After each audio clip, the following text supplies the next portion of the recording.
In this episode of Getting Afloat, I join the crew of a tall ship and journey across the North Sea from Norway to Scotland, along the path of the Vikings. But before we go, there's just time to put the finishing touches to the boat I've been restoring over the summer, our 1950s Sharpie. Since you were last here, we've been quite busy. We've been very busy. We've refitted the centreboard after straightening it out by driving over it with the Land Rover. We've put the coamings in and they've had 3 coats of varnish. We've made up a nice new set of floorboards in pine, a new block for the centre sheet, a new tiller extension. Up the front here we've put a new breakwater on the front. That stops the water coming into the boat and pushes it off to one side.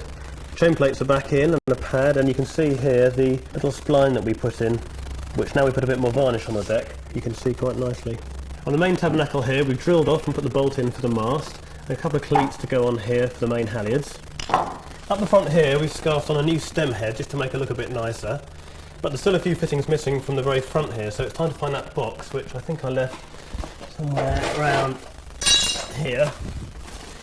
And in here is the rest of the fittings and everything else to go back on the bow. So these are going to go forward fair leads, going to go here and here. There's a couple more fair leads here, bullseye fair leads, they're going to go about there, one for the other side. We've got a couple more fair leads for the aft deck here. These fair leads are basically guides for ropes and help to stop them chafing the deck.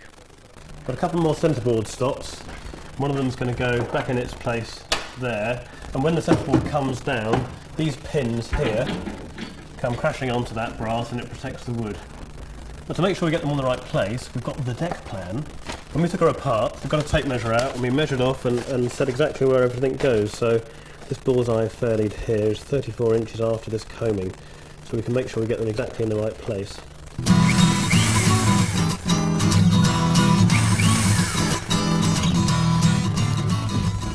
Right, now we're going to bed these fair leads down on some mastic, which is a sort of brown sticky goo, which will stay gooey forever and ever.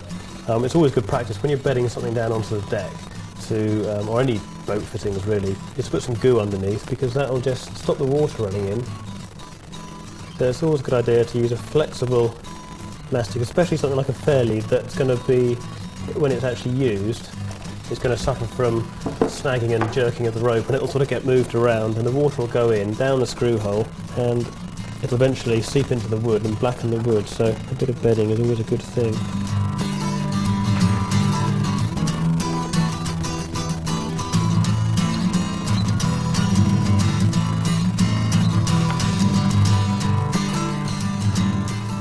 Two pieces of stick, one to scrape off the boat and the other one to scrape it onto.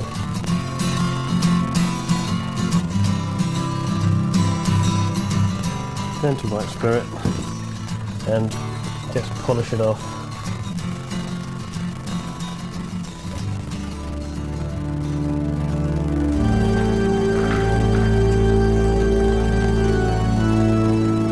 Now all the fair leads are on, she's almost ready to sail. Just one vital fitting left, the mast.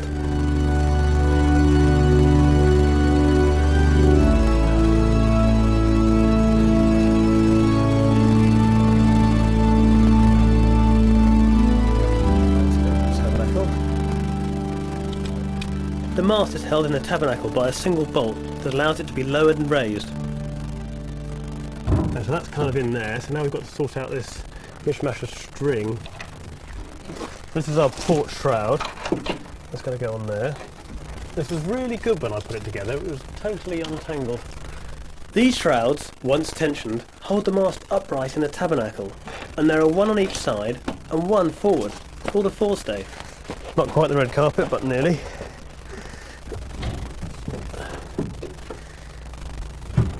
Right, now in theory this should be ready to go straight up. So, on a count of 3, all together, heave.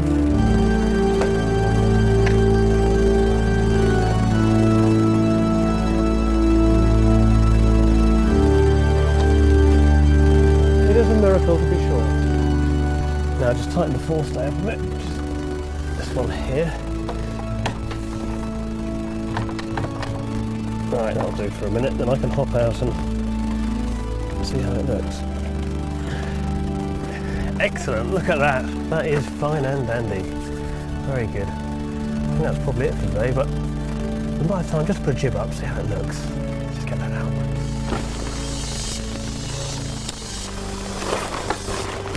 These quite often seize up, so it's quite nice that these, so far, are going on.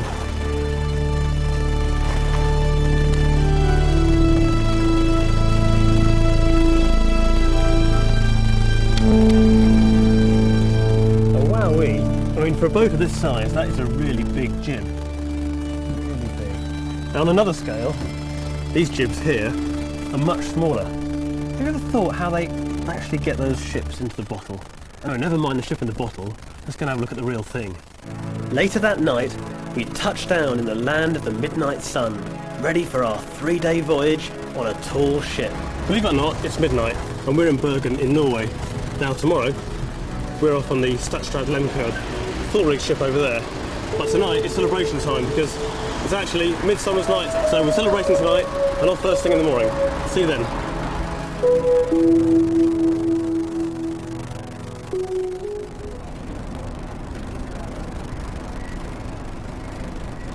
The next morning, I joined the 120 crew members of the Statsraad Lehmkuhl.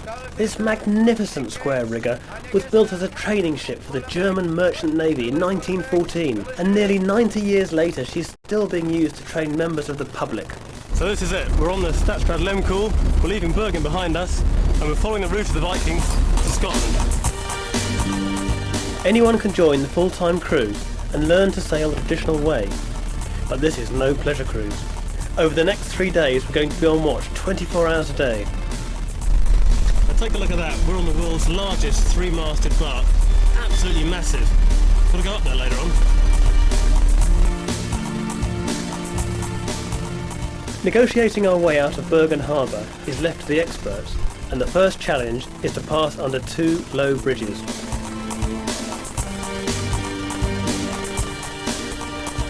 That was close, then this one's going to be even closer. That's what the captain says.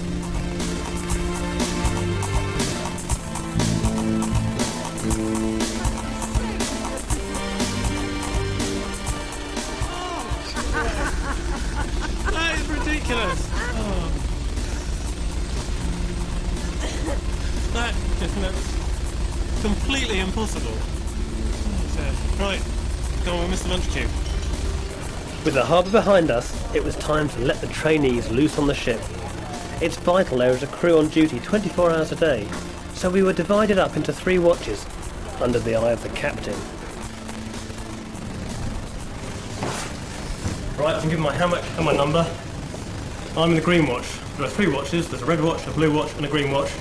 And the green watch is on from 4 in the morning to late in the morning, and then from 4 in the afternoon to 8 in the evening. Let's set this thing up. I'll find my number, 112, that goes on there so they can find me.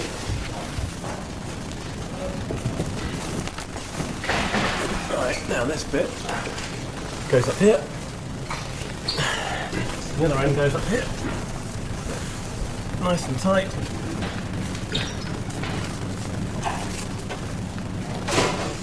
Right, now we've had instruction on how to get in it and they tell me it's really easy. Just a matter of getting hold of these and a little flip, and you're in. I shall bid you good night. Despite being a traditional sailing ship, modern regulations mean that safety is taken very seriously, and at the start of every sail, the crew practice the fire drill, complete with the latest equipment.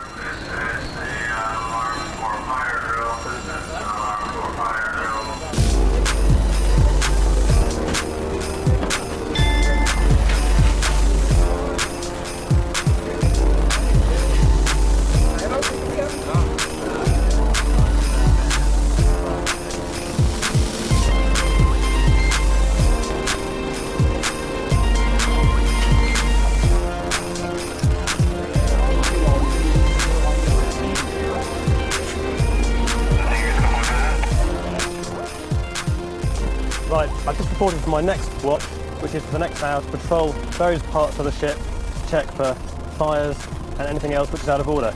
It also gives you guys a chance to have a look around. So if you follow me, we'll do the first one. The Statsraad Lehmkuhl is over 300 feet long, and a thorough fire watch takes over 15 minutes. The first stop is right down in the bowels of the ship, where the food is stored. Right, what to do now is check these freezers. In here and in this store here is food for over 100 people for up to 2 weeks. So it's very important that the temperature is monitored 4 times a day. So we check all the doors are shut, then we go around the back and check the temperatures. Yeah, it's minus 2.1, so that should be okay. By the way, that is one of the main masts where it comes through. And it's held up by 800 tons of cobblestones from the streets of Bergen, which live down that hatch.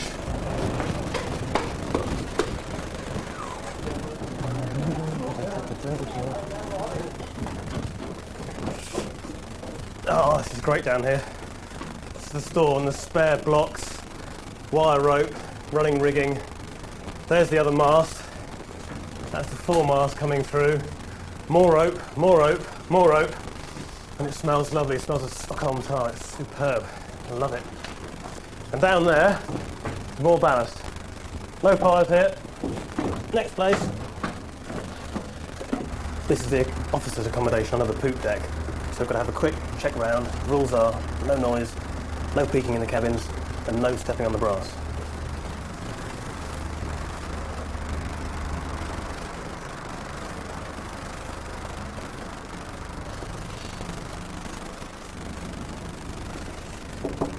Hello? There's nobody there. This is the officer's wardrobe. It's beautiful. Just come and have a quick look. Look at all this lovely woodwork, all the panelling, and this lovely panelled ceiling as well. It's absolutely beautiful. Luxury accommodation.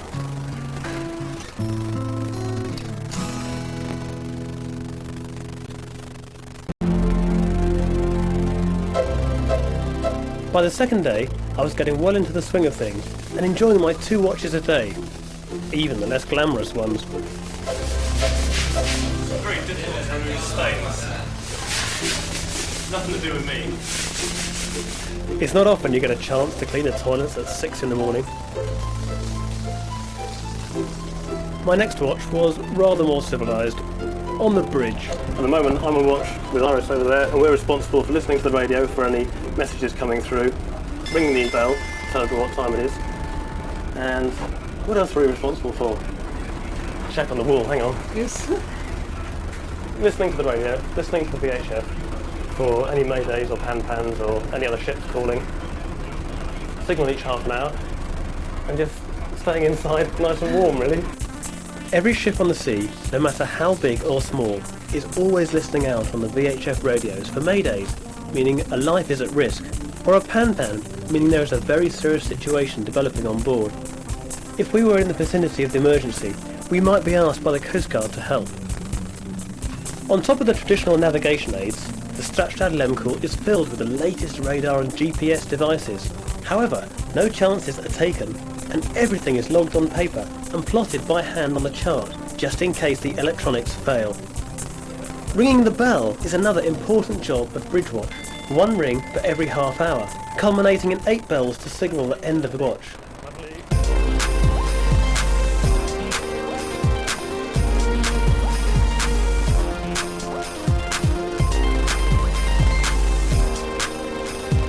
After lunch, it was the moment I've been waiting for, climbing the rigging. In my yard, I often climb masts to sort things out, but nothing on this scale. Hey, it's kind of getting exciting up here. Oh, getting a bit wibbly-wobbly. On a tall ship, the only way to drop the sails is to climb up and untie them by hand. Okay, right. Okay. Now, this is the tricky bit.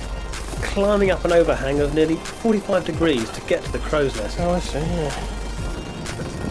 The harness can be more of a hindrance when climbing the rigging, but it's essential, as it's a long way down. Okay. It's a superb view, the ship looks great. Well, it's alright up here when it's not raining. when the sun's out on a level sea. We're not rolling, it's not raining, the sails aren't up. I've got to get down now, that's going to be the fun bit. I'll see you at the bottom, hopefully in one piece.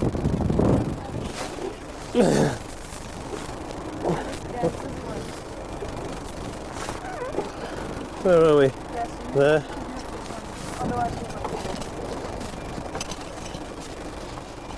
Come here often.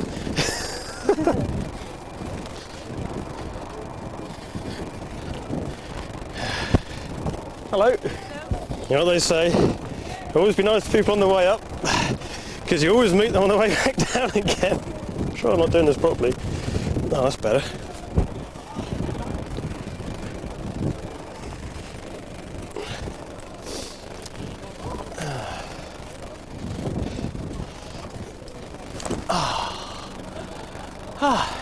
Easy, I think.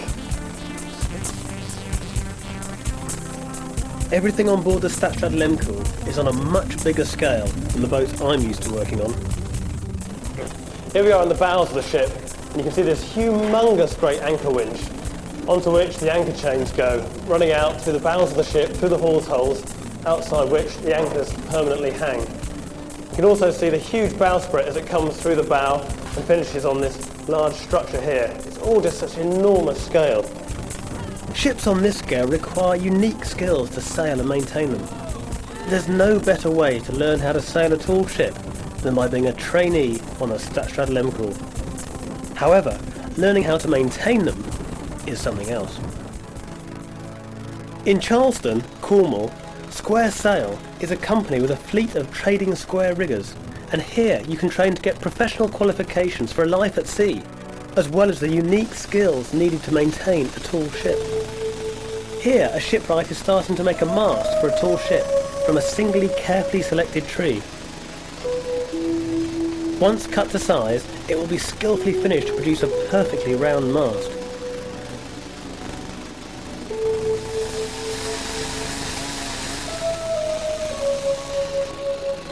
And this trainee is using an adze to carve a deck beam. An adze is the definitive age-old shipwright's tool. Razor sharp, it can be used for removing large amounts of material, or, in the right hands, used to leave a smooth surface. Ship's chandlers don't sell parts for tall ships, so even the blocks for the rigging are custom made.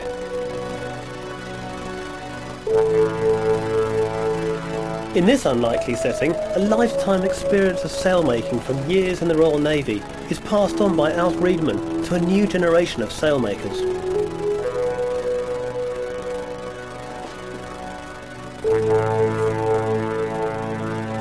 Back on the Statsraad Lehmkuhl, as we pass through a North Sea oil field, I talked to fellow trainee Odney Stockholm about why she joined the ship. I read about it in the papers. And I'm from an island not far from Bergen. Right. And I always saw the Statsraad Lehmkuhl in Bergen when we went for shopping and stuff like that when I was a little kid. Right. And I always want to go. And then my daddy, he went on this ship almost 40 years ago. Really? When it used to be a school ship. Right. So it was his first practice before he went at sea as a sailor when he was young. Right. So I thought it would be nice to go on the same ship that he has been on. As Greenwatch starts its second watch on day 2, we still haven't been able to set any sails, as the wind is right on our nose. However, the crew is confident that the wind will come round enough to be on the side of the boat, so our watch is being instructed to turn the yards in readiness for the wind change.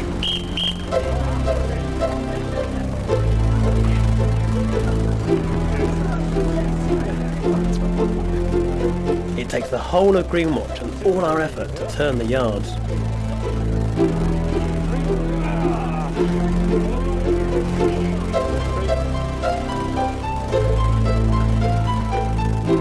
The longest of the yards is over 100 feet long, and each of the 2 masts has 5 yards, all of which must be pulled from one side and slackened off on the other side, then secured very firmly. Okay, ready?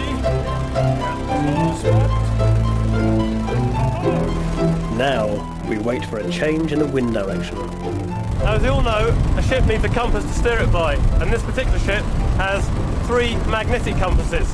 This is one of them here, mounted in its compass binnacle. There's a paraffin light here for lighting the compass at night. And there's also these 2 large balls on each side. And because this is an iron ship, there are all sorts of magnetic fields and magnetic currents which can affect the compass. So these 2 balls slide up and down on their mounts, and they correct any inaccuracies that the compass may have that the ship generates. There's one other compass, which is a gyro compass, which is over here. Now the gyro compass is situated in the chart room back there, and there are 3 readouts. One here, one on the other side, and one at the wheel. It's a very accurate device. It's not affected by other magnets and so on. You can see how it moves. Rather than flowing in a liquid, it's electronic and it ticks rather like a clock. But it's interesting to note that the captain still takes a check on the magnetic compass and makes a note in his log, just in case this fails at any point. So, the end of another watch, and still no sails up.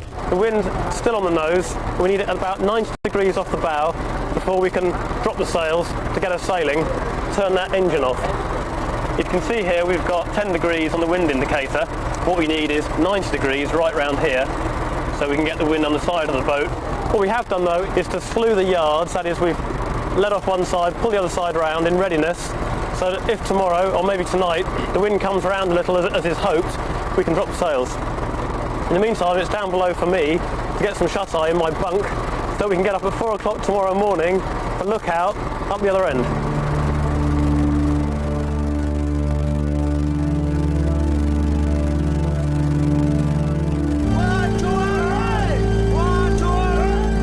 Whilst I slept in my hammock, the Red Watch hoisted the staysails as the wind had moved round somewhat, but it was still not enough to allow us to set the mainsails and turn that engine off.